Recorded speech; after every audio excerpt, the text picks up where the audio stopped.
नमस्कार स्टूडेंट्स, आपका अपने चैनल पे स्वागत और अभिनंदन है। आज हम मॉडल पेपर कर रहे हैं क्लास 10th की सामाजिक विज्ञान का। प्यारे विद्यार्थियों, आपके लिए पूर्णांक 80 का पेपर होने वाला है और 3.25 घंटे में आपको पेपर करना है। कुछ आपके लिए निर्देश दिए हुए हैं। खंड अ, ब और स और द में बटा हुआ पेपर होगा। खंड अ में आपके सामने बहुविकल्पीय प्रश्न होंगे। सबसे पहले हम बहुविकल्पीय प्रश्नों को हल करेंगे। पहला प्रश्न है कि निम्न प्रश्नों के उत्तर का सही विकल्प चयन कर उत्तर पुस्तिका में लिखिए। आपकी जो नोटबुक होगी, उत्तर पुस्तिका होगी, उसमें आपको उत्तर लिखना है। यूं नहीं कि पेपर में लगा के छोड़ देना है। पहला प्रश्न, जर्मन बलूत किसका प्रतीक है? आजादी का है, शांति की चाह का है, या एक युग की शुरुआत का है, या बहादुरी का है? तो किसका है? बहादुरी का प्रतीक है। नेक्स्ट प्रश्न है, निम्न में से किस राज्य में लाल और पीली मृदा पाई जाती है? कौन सी मृदा? लाल और पीली। ये मृदा कहाँ पाई जाती है? राजस्थान में, गुजरात में, या मध्य प्रदेश में, या उड़ीसा में? तो उड़ीसा में। प्रोजेक्ट टाइगर की शुरुआत कब हुई? कौन सा प्रोजेक्ट टाइगर?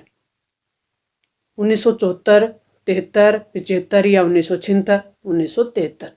निम्न में से कौन सा रेशा गोल्डन फाइबर कहलाता है? Golden fibre. सूती, ऊनी, जूट या रेशमी? तो क्या कहलाता है? जूट। सीमा सड़क संगठन कब बनाया गया था? 1950, 1952, 1956 या 1960? कब बनाया गया? 1960 में। पारंपरिक चीनी किताब है, वो किस शैली में बनाई गई है? कोरियन शैली, संघाई प्रिंट शैली, अकॉर्डिक शैली और वुड ब्लॉक्स शैली किसमें बनाई गई है? कोर्डिक्स शैली में। आदि औद्योगिक व्यवस्था पर नियंत्रण था। आदि औद्योगिक जो युग था, उस जो व्यवस्था थी, उसमें नियंत्रण किसका होता था? सौदागरों का, या मजदूरों का, या किसानों का, या बुनकरों का? सौदागरों का। 1885 में यूरोप के ताकतवर देशों ने, यूरोप के ताकतवर देश थे, उन्होंने किस महाद्वीप को नक्शे पर 2 लकीरें खींचकर आपस में बांट दिया था? तो वो कौन सा महाद्वीप था? वो एशिया था, या अमेरिका था, या अफ्रीका था, या अंटार्कटिका था? कौन सा था? अफ्रीका। बंगाल गजट पत्रिका का संपादन किसने किया है? वारेन हेस्टिंग्स ने, या जेम्स ऑगस्टस हिकी ने, या राजा राममोहन राय ने, या गंगाधर भट्टाचार्य ने? किसने किया? कौन सी पत्रिका? बंगाल गजट, ऑगस्टस हिकी ने। श्रीलंका के सिंहली भाषा को राजभाषा कब घोषित किया गया? कौन सी साल थी वो? 1948 थी, या 56 थी, या 58 थी, या 55 थी? 1956 में। कहाँ पे? श्रीलंका में। कौन सी भाषा? सिंहली भाषा को। नेक्स्ट प्रश्न है कि निम्न में से किस देश की सरकार एकात्मक है? किस देश की सरकार है वो एकात्मक है? भारत की है, या संयुक्त राज्य अमेरिका की है, श्रीलंका की है, या बेल्जियम की है? किसकी है? श्रीलंका की। जब हम लैंगिक विभाजन की बात करते हैं तो हमारा अभिप्राय क्या होता है? स्त्री और पुरुष के बीच जैविक अंतर होगा, या समाज द्वारा स्त्री और पुरुष को दी गई असमान भूमिकाएं होंगी, या बालक और बालिका की संख्या अनुपात होगा, या लोकतांत्रिक व्यवस्था में महिला के योगदान के लिए अधिकार न मिलना होगा? तो कौन सा होगा? समाज द्वारा स्त्री और पुरुष में असमान जो भूमिका बना दी है कि पुरुष का काम ये है, बाहर का काम देखना पुरुष का है, घर गृहस्थी का काम देखना महिला का है, तो ये क्या है? कौन सा विभाजन है? लैंगिक विभाजन। निम्न में से किस देश में द्विदलीय व्यवस्था है? 2 दलों वाली। द्विदलीय मतलब 2 दलों की व्यवस्था। भारत में है, भारत में तो बहुदलीय है। फ्रांस में है, फ्रांस में भी बहुदलीय है। संयुक्त राज्य अमेरिका में है, या पाकिस्तान में है? तो संयुक्त राज्य अमेरिका में। वर्तमान में किस देश की सरकार, किस प्रकार की सरकार है, उसकी संख्या अधिक है? एकात्मक, राजतंत्रात्मक सरकार है, राजाओं का तो शासन ही नहीं है, तानाशाही है, ये भी नहीं है। सीमित राजतंत्रात्मक है, या लोकतांत्रिक सरकारों की संख्या अधिक है। भारत में साक्षरता दर के आधार पर, किस दर के आधार पर? साक्षरता यानी पढ़े लिखे लोगों की संख्या किस राज्य में सबसे ज्यादा है? तो राजस्थान में है, केरल में, बिहार में, या पंजाब में? कहाँ पे है? केरल में। ग्रामीण क्षेत्र में कर्ज की आवश्यकता मुख्यतः किस लिए होती है? लोग ज्यादा कर्ज क्यों लेते हैं गाँव में? किस लिए लेते हैं? कौन सा काम करने के लिए लेते हैं? आवास के लिए, या फसल उद्योग के लिए, या विदेश यात्रा के लिए, या परिवार की आय के लिए? तो फसल उद्योग यानी खेती करने के लिए लोग लोन लेते हैं गाँव में। उपभोक्ता शोषण का मूल कारण क्या है? उपभोक्ता का शोषण क्यों होता है? अशिक्षा के कारण, या अमीरी के कारण, या मजबूरी के कारण, उपयुक्त सभी? तो अशिक्षा के कारण। उपभोक्ता जब पढ़ा लिखा नहीं हो, उसे जानकारी नहीं हो, तो उसका शोषण होगा। विभिन्न देशों के बीच परस्पर संबंध और तीव्र एकीकरण की प्रक्रिया वो क्या कहलाती है? उदारीकरण, निजीकरण, राष्ट्रीयकरण या वैश्वीकरण? क्या कहलाती है? वैश्वीकरण। तो प्यारे विद्यार्थियों, 18 प्रश्न आपके ऑब्जेक्टिव आएंगे। नेक्स्ट आपके रिक्त स्थानों की पूर्ति के 6 प्रश्न होंगे और 6 प्रश्नों को हम हल करेंगे। इस प्रकार के प्रश्न आपके सामने होंगे, इन प्रश्नों के आंसर हम करने वाले। रिक्त स्थानों की पूर्ति के लिए आंसर आपके सामने होंगे। United kingdom of great Britain का गठन कब हुआ था? भारत को मूल माना जाता है, भारत के पौधे के रूप में मूल माना जाता है। भारत आयात और निर्यात का अंतर क्या होता है? व्यापार संतुलन निर्धारित करता है। लोकतांत्रिक सरकारों में फैसले लेने में तानाशाही की तुलना से समय अधिक लगता है। लोकतांत्रिक सरकारों में समय अधिक लगता है फैसले लेने में। किसी देश के भीतर किसी विशेष वर्ष में उत्पादित सभी वस्तुओं और सेवाओं का जो मूल्य है वो क्या कहलाता है? तो क्या कहलाता है? सकल घरेलू उत्पाद। कौन सा उत्पाद? सकल घरेलू। कोई भी इस आशा से किया गया, यानी निवेश, कोई भी निवेश है वो इस आशा से किया जाता है कि परिसंपत्तियां हैं बाद में लाभ देंगी, लाभ अर्जित करने के लिए किया जाता है। प्यारे विद्यार्थियों, आपके सामने 3 का जो प्रश्न होगा 3 नंबर का, और वो होगा अति लघुत्तरात्मक, जिसमें 1 मार्क्स के प्रश्न होंगे और शब्द सीमा भी होगी, उसमें 1 पंक्ति में उत्तर देना है आपको। कॉर्न लॉ क्या था? तो ब्रिटिश सरकार द्वारा एक कानून बनाया गया था, किसके लिए? मक्का के आयात पर पाबंदी लगाने के लिए। वो क्या कहलाया? Corn law. कैलीग्राफी क्या है? हाथ से। किससे? हाथ से। सुंदर और सुडौल अक्षरों को लिखने की जो कला है वो क्या कहलाती है? कैलीग्राफी। मार्टिन लूथर कौन थे? जर्मनी के एक समाज सुधारक थे। पारिस्थितिकी तंत्र किसे कहते हैं? मानव और दूसरे जो जीवधारी हैं जिनमें जीवन है उनके बीच एक तंत्र का निर्माण होता है, उसे क्या कहते हैं? पारिस्थितिकी तंत्र। किसी देश के आर्थिक विकास की रीढ़ क्या कहलाता है? कौन सा उद्योग है वो आर्थिक विकास की रीढ़ कहलाता है? तो विनिर्माण उद्योग आर्थिक रीढ़ होता है किसी भी देश की विकास की। भारत में सबसे लंबी या बड़ी गैस पाइपलाइन कौन सी है? तो यह हजीरा विजयपुर जगदीशपुर पाइपलाइन। बेल्जियम ने 1970 से 1993 के बीच कुल कितने संविधान संशोधन किए? तो कुल 4 बार संविधान संशोधन किए। जातिगत भेदभाव से मुक्त समाज की व्यवस्था करने के लिए 2 समाज सुधारकों के नाम देने। तो एक तो हो गए ज्योतिबा फुले और एक हो गए ईवी रामास्वामी पेरियार। पारदर्शी प्रक्रिया से क्या अभिप्राय है? तो एक ऐसी प्रक्रिया जिसमें लोकतंत्र के निर्णय लिए जाते हैं वो कानून के अनुसार लिए जाएं, मन मर्जी से नहीं, उसे कहेंगे पारदर्शी प्रक्रिया। मुद्रा के प्रयोग से यानी मुद्रा का उपयोग करके हम वस्तुओं के विनिमय में सहूलियत लाते हैं। विनिमय मतलब खरीदना या आदान प्रदान। तो ये क्या कारण है इसका? ऐसा कि मुद्रा है वो बेस्ट है वस्तु विनिमय से। तो मुद्रा मध्यवर्ती जो भूमिका है वो निभाकर वस्तुओं के दोहरे संयोग को हटा देती है, इसलिए वस्तु विनिमय से ज्यादा अच्छी है मुद्रा विनिमय। अंग्रेजों के समय भारत का विदेशी व्यापार कैसा था? तो अंग्रेजों के समय जब ब्रिटिश शासन के अधीन भारत था उस समय यहाँ भारत है वो कच्चे माल का निर्यातक था, यानी भारत का कच्चा माल कहाँ जाता था? ब्रिटेन जाता था, यानी निर्यातक था। देश से बाहर जाने वाले सामान को क्या कहते हैं? निर्यात। और पक्का माल, ब्रिटेन में बना हुआ माल क्या होता था? भारत में आता था, तो उसे कहते हैं आयात। तो भारत सबसे बड़ा कच्चे माल का तो निर्यातक था और पक्के माल का आयातक था। कब? ब्रिटिश काल में। आरटीआई का पूरा नाम राइट टू इंफॉर्मेशन। प्यारे विद्यार्थियों, आरटीआई का पूरा नाम क्या है? Right to information. खंड ब होगा प्यारे विद्यार्थियों आपके सामने, वो होगा 50 शब्द सीमा वाले प्रश्न। और इनको कहते हैं लघुत्रात्मक प्रश्न। रोमानीवाद से आप क्या समझते हैं? 2 मार्क्स का प्रश्न है। तो रोमानीवाद एक ऐसा सांस्कृतिक आंदोलन था जो क्या था, पूरी तरह से इस प्रकार का आंदोलन था कि वो राष्ट्रीय भावना का विकास करना है, एक प्रकार की एक खास राष्ट्रीय भावना का विकास करने के लिए एक आंदोलन चला था। किस प्रकार का? सांस्कृतिक आंदोलन। नेक्स्ट प्रश्न है रेशम मार्ग से।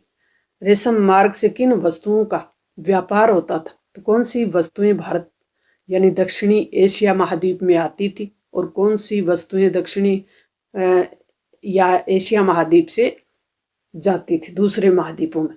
तो एशिया महाद्वीप से क्या जाते थे? एक तो कपड़े, रेशमी कपड़े, रेशम धागा और मसाले। वापसी में क्या आता था? यहाँ सोने चांदी जैसे बहुमूल्य धात्विक जो भी धातु हैं वो यूरोप से एशिया महाद्वीप में आते थे। एजेंडा 21 का क्या उद्देश्य है? तो सतत संपोषणीय विकास को बढ़ावा देना, प्राकृतिक संसाधनों का संरक्षण और प्रबंधन पर ध्यान देना, वनों की कटाई को रोकना, टिकाऊ कृषि को बढ़ावा देना, उत्पादन और उपभोग के पैटर्न को संशोधित करना और वायुमंडल और महासागरों की रक्षा करना। जूट के उत्पादन के लिए आवश्यक परिस्थिति कैसी होनी चाहिए? तो जूट की जो फसल है वो किस जगह पे उगाई जाती है? वैसी जगह पे उगाई जाती है जहाँ की भूमि उपजाऊ हो और बाढ़ के पानी की निकासी वाली भूमि हो। वो जूट की फसल के लिए जब फसल पक रही होती है तो उच्च तापमान भी होना जरूरी है। नेक्स्ट प्रश्न है कि विभिन्न स्तरों पर गठित सरकारों के बीच सत्ता की साझेदारी पे टिप्पणी लिखनी है। सत्ता की साझेदारी यानी सत्ता का बंटवारा। विभिन्न स्रोतों वाली विभिन्न स्तरों की सरकार है उसके बीच सत्ता के विभाजन या साझेदारी केंद्र और राज्य सरकारों के बीच सत्ता का बंटवारा होती है। और ये इस प्रकार का विभाजन है वो सत्ता का ऊर्ध्वाधर वितरण। कौन सा? ऊर्ध्वाधर वितरण कहलाता है। केंद्र और राज्य के बीच सरकारों का शक्तियों का वितरण। धर्मनिरपेक्ष से क्या अभिप्राय है? जहां धर्म के आधार पर किसी प्रकार का भेदभाव ना हो और राज्य की नजर में सभी धर्म है वो समान हो। प्राथमिक क्षेत्र में आर्थिक गतिविधियां कौन सी होती? कृषि, पशुपालन, मछली पालन, दुग्ध पालन। संगठित हो रहा है। संगठित क्षेत्र में दो अंतर बताने। 2 मार्क्स का प्रश्न होगा, 1 मार्क्स का। तो संगठित क्षेत्र में श्रमिक को नियमित रोजगार मिलता है और असंगठित क्षेत्र में रोजगार की कोई गारंटी नहीं होती। रोजगार की सुरक्षा है उस पर खतरा बना रहता है। वे कौन से विभिन्न तरीके हैं जिनके द्वारा देशों को परस्पर संबंधित किया जा सकता है, एक दूसरे से जोड़ा जा सकता है? परस्पर संबंधित मतलब जोड़ा जा सकता है। तो लोगों के आवागमन से, वस्तु और सेवाओं के आदान प्रदान से और उच्च प्रौद्योगिकी से। विभिन्न स्तरों पर गठित सरकारों के बीच सत्ता की साझेदारी पर टिप्पणी लिखनी है। तो ये हमने कर ही लिया।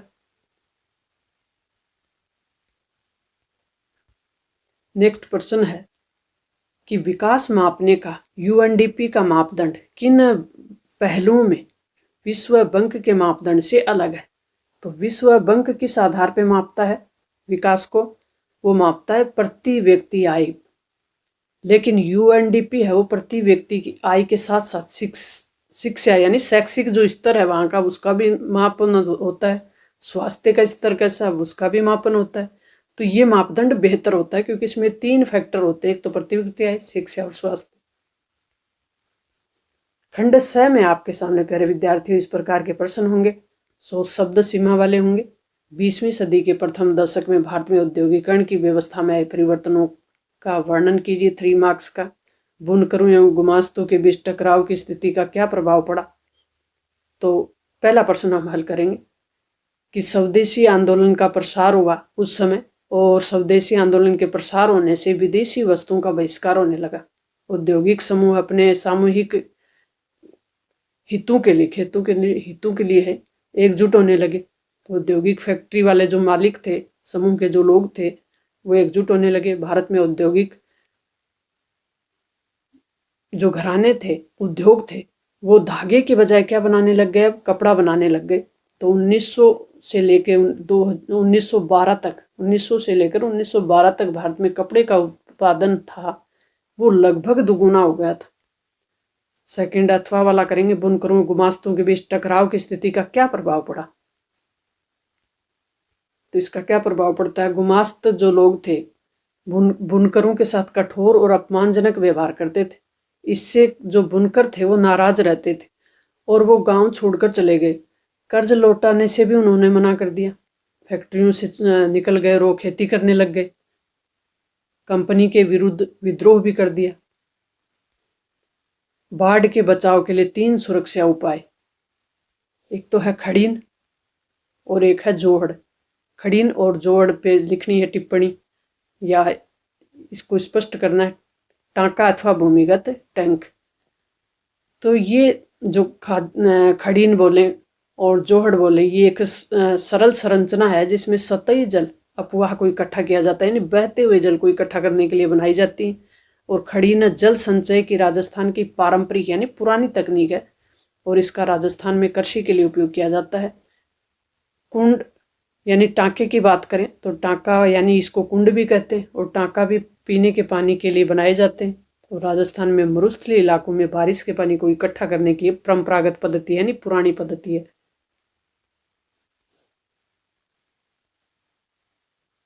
अब प्यारे विद्यार्थियों, आपके सामने प्रश्न है वह है भारत में राजनीतिक सत्ता के विकेंद्रीकरण के पीछे की बुनियादी सोच। ये जो प्रश्न है भारत में राजनीतिक सत्ता के विकेंद्रीकरण के पीछे की बुनियादी सोच को हमने ऊपर जगह थी इसलिए ऊपर ले लिया, और भारत की भाषा नीति बड़ा उत्तर था तो इसको नीचे करेंगे। हम विकेंद्रीकरण को करेंगे कि इसके पीछे की सोच क्या है। सोच है कि नागरिकों और उनके निर्वाचित प्रतिनिधियों को सार्वजनिक निर्णय लेने में आसानी हो और केंद्रीय प्राधिकरण की जरूरत को खत्म करके एक ऐसी प्रणाली बनाना जिसमें जनता की भागीदारी सुनिश्चित हो। सामाजिक न्याय और आर्थिक विकास की जो योजनाएं हैं वो स्थानीय स्तर पे बन सके, इसके पीछे ये सोच भी होती है। भाषा नीति की बात करें तो भारत की भाषा नीति क्या है, तो ये भारत की राजभाषा हिंदी होगी, उसकी लिपि देवनागरी होगी। संविधान में एक भाषा को राष्ट्रभाषा का दर्जा नहीं दिया गया है। संविधान का अनुच्छेद 351 संघ को हिंदी भाषा का प्रसार करने और उसे बढ़ावा देने के लिए काम कर रहा है। संविधान में हिंदी के अलावा 21 भाषाओं को अनुसूचित भाषा का दर्जा दिया गया है। ज़्यादातर राज्यों की अपनी भाषाएं राजभाषाएं हैं यानी लोकल भाषाएं हैं जिनका इस्तेमाल कार्यालयों में किया जाता है। संसद में कामकाज हिंदी या अंग्रेजी में किया जा सकता है। विद्यालय शिक्षा में एक भाषा नीति बनाई गई है जिसमें त्रिभाषा सूत्र के नाम से उसे जाना जाता है। 17 का प्रश्न है कि अपने तर्कों से सिद्ध कीजिए कि स्वयं सहायता समूह ग्रामीण क्षेत्र के किसानों को संगठित करने में मदद करते हैं। तो स्वयं सहायता समूह हैं वो ग्रामीण क्षेत्र के लोगों के लिए ही काम करते हैं। तो ये ज़्यादा से ज़्यादा स्थानीय लोगों को जोड़ते हैं और विशेष करके महिलाओं को, और उन्हें आर्थिक रूप से सशक्त बनाते हैं, सक्षम बनाते हैं। तो वो आपस में एक साथ बैठते हैं और अपनी योजनाएं बनाते हैं।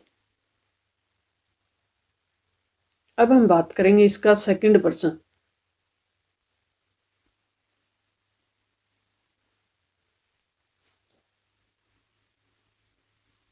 कि भारतीय रिजर्व बैंक जैसा कोई निरीक्षक होना चाहिए, अनौपचारिक ऋणदाताओं की गतिविधियों पर नजर रखे और उनका काम मुश्किल ना हो।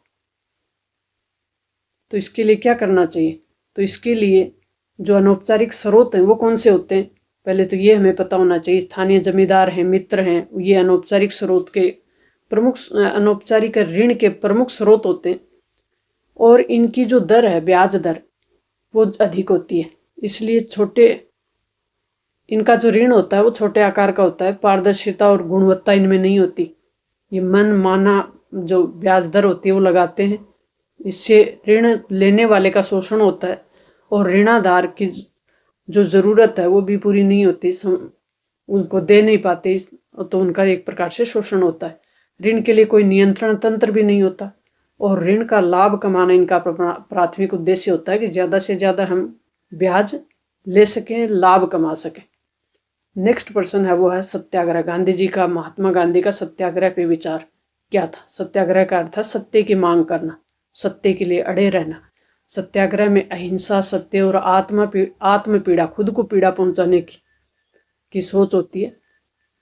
सत्याग्रह में विरोधी के प्रति प्रेम, विरोधी के लिए प्रेम होता है, जगह नहीं होती, मतलब प्रेम होता है। नफरत के लिए जगह नहीं होती। सत्याग्रह में सहयोग से इनकार करना, न्याय और सत्य के अनुरूप कार्य करना। सत्याग्रह का दूसरा नाम क्या? मौन बल। मौन रहकर दूसरे अपने अधिकारों की मांग करना, दूसरे का विरोध करना। आत्मिक बल। सत्याग्रह से कमजोर लोग भी कुछ परिस्थितियों उतने शक्तिशाली हो जाते हैं। सत्याग्रह का कोई भी अपना सकता है। इसमें कोई ये नहीं है कि सत्याग्रह को कोई खास व्यक्ति ही अपना है, कोई भी अपना सकता है। खिलाफत आंदोलन अथवा बड़ा प्रश्न, ये 1919 में शुरू हुआ एक आंदोलन है और ये किस लिए हुआ था? खलीफा के पद की पुनर्स्थापना के लिए। गांधी जी ने इस आंदोलन का नेतृत्व किया और खिलाफत आंदोलन को समर्थन दिया। गांधी जी ने अखिल भारतीय मुस्लिम सम्मेलन आयोजित किया, जो इसके मुख्य व्यक्ति बने। मुसलमानों के सहयोग से इस आंदोलन ने अपना जोर पकड़ा। नेक्स्ट प्रश्न है, राजनीतिक दल क्या है और भारत में राजनीतिक दलों के सुधार के लिए कौन से प्रयास किए गए, प्रयत्न किए गए? तो राजनीतिक दल क्या है? लोगों का एक ऐसा संगठित समूह होता है जिसके सदस्य किसी साझी विचारधारा में विश्वास रखते हैं और समान राजनीतिक दृष्टिकोण रखते हैं। ये दल चुनाव में अपने उम्मीदवार उतारते हैं और उन उम्मीदवारों को निर्वाचित कर दल के कार्यक्रम को लागू करवाने का प्रयास करते हैं। सुधार के लिए कौन कौन से प्रयास हुए हैं? एक तो दल बदल विरोधी कानून लाया गया।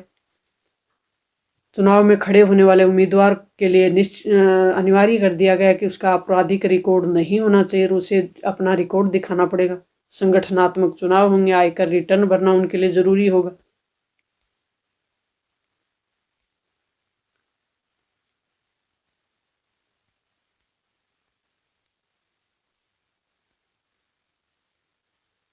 नेक्स्ट अपना प्रश्न है वो है मानचित्र से संबंधित। 4 मार्क्स का होगा ये आपके लिए। तो इसमें हम नरोरा कहाँ पे है? उत्तर प्रदेश में। रावत भाटा राजस्थान में। कल्पकम तमिलनाडु में। तारापुर महाराष्ट्र में। सिंगरौली कहाँ पे है? छत्तीसगढ़ में। रानीगंज पश्चिमी बंगाल में, ये छत्तीसगढ़ है। रानीगंज पश्चिमी बंगाल में, ये पश्चिमी बंगाल है। सिंगरेनी तेलंगाना में। नेवली तमिलनाडु, तो ये अपने तमिलनाडु है। तो प्यारे विद्यार्थियों, ये बताएं कि आपके इस मॉडल पेपर में कितने मार्क्स बन रहे हैं, कितने % आपको आ रहे हैं। हम जल्द मिलेंगे अन्य सब्जेक्ट के मॉडल पेपर के साथ और सामाजिक विज्ञान का नेक्स्ट मॉडल पेपर हम बहुत जल्दी ला रहे हैं।